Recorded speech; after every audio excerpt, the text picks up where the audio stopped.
INS Vikrant. Gattu અને ચિંકી ગાર્ડનમાં રમતા હતા. ત્યાં જ પપ્પા ઓફિસેથી આવ્યા. બંને જણા દોડતા પપ્પાને ભેટી પડ્યા. પપ્પા, સ્કૂટર ઉપર એક આંટો મરાવડાવો ને. હા પપ્પા, મને પણ. અત્યારે નહીં બેટા, કાલે સન્ડે છે ને, બંને જણા જલ્દી તૈયાર થઈ જજો. આપણે સરસ જગ્યાએ ફરવા જવાનું છે. ક્યાં પપ્પા? એ અત્યારે નહીં બતાવું, એક સરપ્રાઈઝ છે.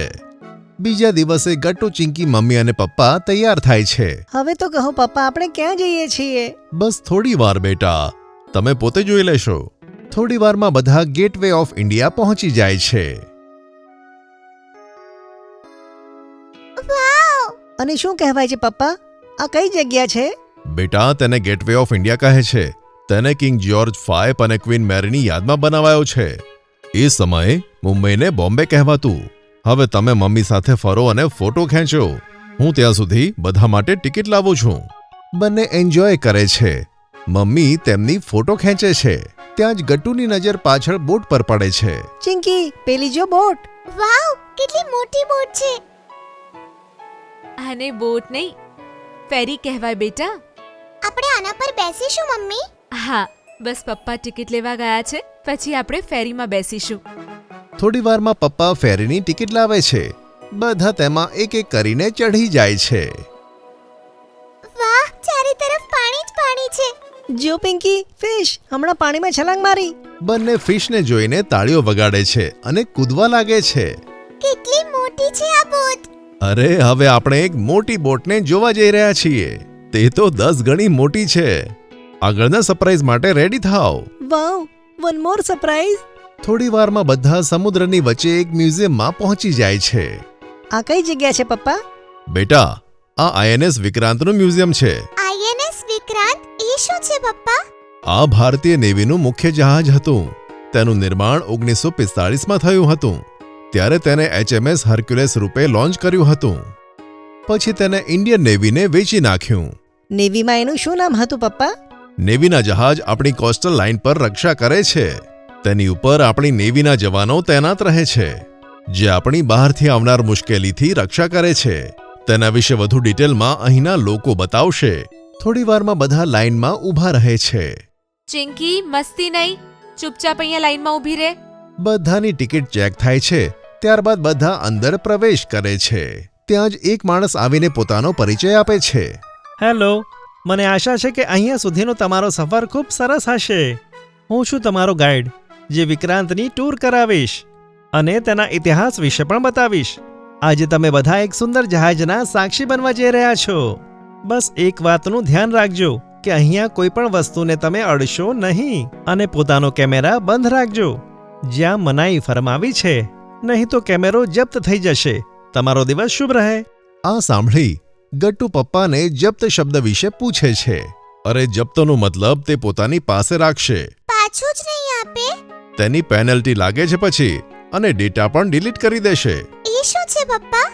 બેટા, આ દેશની સુરક્ષા સાથે જોડાયેલું સ્થળ છે, એટલે આની જાણકારી આપણે પબ્લિક પ્લેસ પર કે સોશિયલ મીડિયામાં ના મૂકી દઈએ. તેથી તેઓ આવો નિર્દેશ કરે છે. ઓકે પપ્પા. ગાઈડ બધાને આગળ લઈ જાય છે. બધા તેની પાછળ પાછળ ચાલે છે. હું બધાને સૌથી પહેલા આઈએનએસ વિક્રાંતના ઇતિહાસ વિશે કહું છું. તેનું નિર્માણ બ્રિટને કર્યું હતું. તે 1961 થી 1997 સુધી સેવામાં હતું.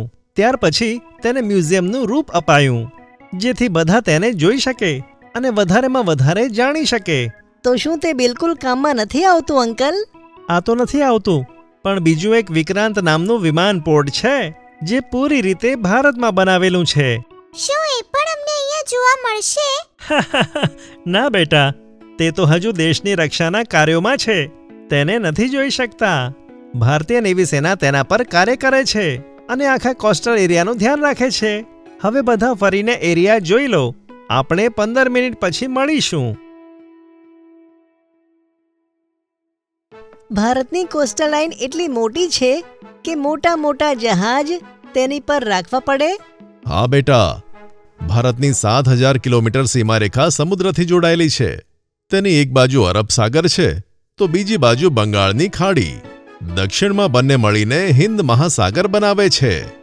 વાહ, શું આપણે ત્યાં પણ ફરવા જઈશું?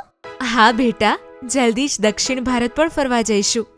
થોડી વાર પછી ગાઈડ પાછા આવી જાય છે. આવો હવે આગળ વધીએ. વિક્રાંત શબ્દ સંસ્કૃત ભાષાનો છે.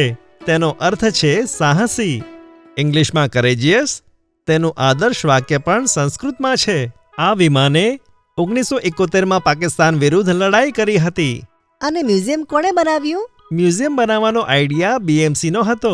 તે સૌથી યુનિક મેરીટાઈમ મ્યુઝિયમ છે. મને તો આ બધું સાંભળીને જ મજા આવે છે. ભારત પાસે તો આવા ઘણા બધા જહાજ હશે ને અંકલ? હા બેટા, આવા નાના મોટા 150 પોર્ટ અને સબમરીન નેવી સાથે જોડાયેલા છે. સારું, મ્યુઝિયમનો મોટો જોવાનો ભાગ ખતમ થાય છે. હવે તમે ફરો, આરામથી તેને જુઓ. 1 કલાક પછી એક્ઝિટ પોઈન્ટ પર તમારે પહોંચવાનું. ગટ્ટુ ચિંકી દોડી દોડીને વિક્રાંતને જોતા હોય છે. મમ્મી પપ્પા આ જોઈને ખૂબ ખુશ થાય છે. પપ્પા, હું મોટો થઈને ઇન્ડિયન નેવી જોઈન કરીશ. બેટા, તેના માટે ઘણું ભણવું પડે છે. તારે ખૂબ મહેનત કરવી પડશે. આઈ એમ રેડી. પણ હું તો ડોક્ટર જ બનીશ પપ્પા. આ સાંભળીને પપ્પા જોર જોરથી હસવા લાગે છે. હા ડોક્ટર સાહેબા, હા. થોડી વારમાં બધા વિક્રાંત ફરીને એક્ઝિટ ગેટ પર પાછા મળે છે. ચોરીનું પરિણામ. મોનુ હંમેશા પોતાના રમકડાને અસ્તવ્યસ્ત રાખતો હતો. એક દિવસ આમ જ રમતા રમતા એણે પોતાની નવી રિમોટવાળી કાર તોડી નાખી. સાંજના સમયે જ્યારે મમ્મી પપ્પા જમી રહ્યા હતા ત્યારે મોનુએ નવી કાર માટે જીદ પકડી. પપ્પા, મને નવી રિમોટ કંટ્રોલ વાળી કાર જોઈએ છે. અરે, ગયા અઠવાડિયે તો લઈ આવ્યા હતા આપણે. ઈ કાર સારી નહોતી. બરાબર રમ્યો પણ ને અને તૂટી ગઈ. નહીં મોનુ, તું તારા રમકડા ક્યારે સંભાળી નથી રાખતો. દર રમકડાને લાવતા જ તોડી નાખે છે. હવે તને નવા રમકડા નહીં મળે અને આ વાત પર હવે કોઈ બહેસ પણ નહીં થશે. આટલું કહીને પપ્પા ત્યાંથી ચાલ્યા ગયા. મોનુને પપ્પા મમ્મી પર ખૂબ ગુસ્સો આવી રહ્યો હતો. એને કંઈ પણ કરીને નવી કાર જોઈતી હતી. ત્યારે જ એના મગજમાં એક શૈતાની આઈડિયા આવ્યો. રાત્રે જ્યારે બધા સૂઈ રહ્યા હતા ત્યારે એણે પપ્પાના શર્ટમાંથી અમુક રૂપિયા ચોર્યા. બીજા દિવસે સ્કૂલથી પાછા ફરતા મોનુ ટોય શોપમાં ગયો અને પોતાની મનપસંદ કાર ખરીદી લાવ્યો. આ આખો બનાવ દૂર ઊભા રહેલા 2 ચોર પણ જોઈ રહ્યા હતા. બાળક પાસે આટલા રૂપિયા જોઈને બંને ખુશ થઈ ગયા. અરે વાહ, આજ તો બહુ સારો શિકાર મળ્યો છે. ચાલ છોટો. બંને ચોર મોનુનો પીછો કરવા માંડ્યા. થોડી દૂર એક સુનસાન ગલી પડતી હતી. મોકો જોઈને ચોર ત્યાં આવી પડ્યા. એ છોકરા, ચાલ જલ્દીથી બધા પૈસા અમને આપી દે. ના, આ તો મારા પૈસા છે. પણ હવે એ અમારા થવાના છે. ચાલ અહીંયા લાવ. ચોરોએ મોનુને ડરાવી ધમકાવીને બધા રૂપિયા લઈ લીધા. ખેંચાખેંચીમાં મોનુની કાર પણ પડી ગઈ. મોનુને હવે ખૂબ પછતાવો થવા માંડ્યો. એણે તૂટેલી કારને બેગમાં મૂકી અને ઘરની તરફ ચાલવા માંડ્યો. એણે વિચાર્યું કે કોઈને કંઈ જ નહીં કહું, નહીં તો વધારે વઢ પડશે. હવે હું શું કરું? મમ્મી પપ્પાને કંઈ પણ નહીં શકું, નહીં તો વધારે વડ પડશે. પરંતુ ઘર પર કંઈક બીજી જ સરપ્રાઈઝ મોનુની રાહ જોઈ રહી હતી. જેવો એ ઘરે પહોંચ્યો ત્યારે ખુશી ખુશી એના પપ્પાએ એક નવી કાર આપી અને બોલ્યા, સોરી બેટા, મારે તને ના નહોતી પાડવી જોઈએ. બાળકો તો રમકડા તોડી જ નાખે છે. પછી મને લાગ્યું કે આ મેં સારું નથી કર્યું, એટલે હું તારા માટે નઈ રિમોટ વાળી ગાડી લઈ આવ્યો. આ લે. આ સાંભળીને મોનુ જોર જોરથી રડવા માંડ્યો. શું થયું બેટા? રડે છે કેમ? એણે રડતા રડતા પપ્પા મમ્મીને આખી વાત સમજાવી. આઈ એમ સોરી પપ્પા મમ્મા, મેં પૈસા ચોરીને નવી કાર લીધી હતી, પણ ચોરોએ પૈસા પણ લઈ લીધા અને અને કાર પણ તોડી નાખી. મોનુના પપ્પા મમ્મી સમજી ગયા હતા કે મોનુને એના કરેલાની સજા મળી ગઈ છે, એટલે જ એમણે એને માફ કરી દીધો અને પ્રેમથી સમજાવવા લાગ્યા. બેટા, ચોરી કરવી ખૂબ જ ખરાબ આદત છે. સારું થયું ચોરોએ તને કોઈ નુકસાન ના પહોંચાડ્યું. આગળથી ક્યારેય આવું ના કરતો. મોનુને પોતાની ભૂલ સમજાઈ ગઈ હતી. એણે ક્યારેય ચોરી ના કરવાનું વચન આપ્યું. લાલ રંગની ગાડી. ઘણા સમય પહેલા ગટ્ટુ નામનો 6 વર્ષનો છોકરો તેના માતા પિતા અને દાદા સાથે એક શહેરમાં રહેતો હતો. ગટ્ટુનો બંટી નામનો એક મિત્ર હતો, જેના માતા પિતા ખૂબ ધનિક હતા. તે હંમેશા બંટી માટે નવા રમકડા લાવતા. પરંતુ ગટ્ટુના માતા પિતા ખૂબ ગરીબ હતા. તેમની પાસે ગટ્ટુ માટે નવા રમકડા લાવવા માટે પૈસા નહોતા. તેથી ગટ્ટુ પાસે એક જ જૂની રમકડાની કાર હતી. એક દિવસ ગટ્ટુ સ્કૂલથી પાછો ફરી રહ્યો હતો, ત્યારે તેણે જોયું કે તેના ઘરની નજીક ખૂબ જ સુંદર લાલ રંગના રમકડાવાળી એક કાર હતી. કાર જોઈને તેણે વિચાર્યું, અરે, આવી સુંદર કાર! આ કાર કોની છે? તે કાર પાસે ગયો અને કાર ઉપાડી. પછી તેણે અહીં અને ત્યાં જોયું, પણ તેને કોઈ દેખાયું નહીં. અહીં કોઈ નથી. હું આ કારને રાખી લઉં તો, અને જ્યારે આ કારનો માલિક અહીં કાર શોધવા આવશે ત્યારે હું તેને તેની કાર પરત આપી દઈશ. આટલું વિચારીને તે કારને ઘરે લઈ ગયો. હવે ગટ્ટુ રોજ સ્કૂલથી આવીને તે કાર સાથે રમવા લાગ્યો. ઘણા દિવસો આ રીતે વીતી ગયા, પણ તે કારનો માલિક તેને લેવા આવ્યો ન હતો. ઘણા દિવસો આ રીતે વીતી ગયા. પછી એક દિવસ ગટ્ટુ તેના ઘરની બહાર બેઠો હતો, ત્યારે 2 છોકરા ચિંટુ અને પિન્ટુ ત્યાંથી પસાર થઈ રહ્યા હતા.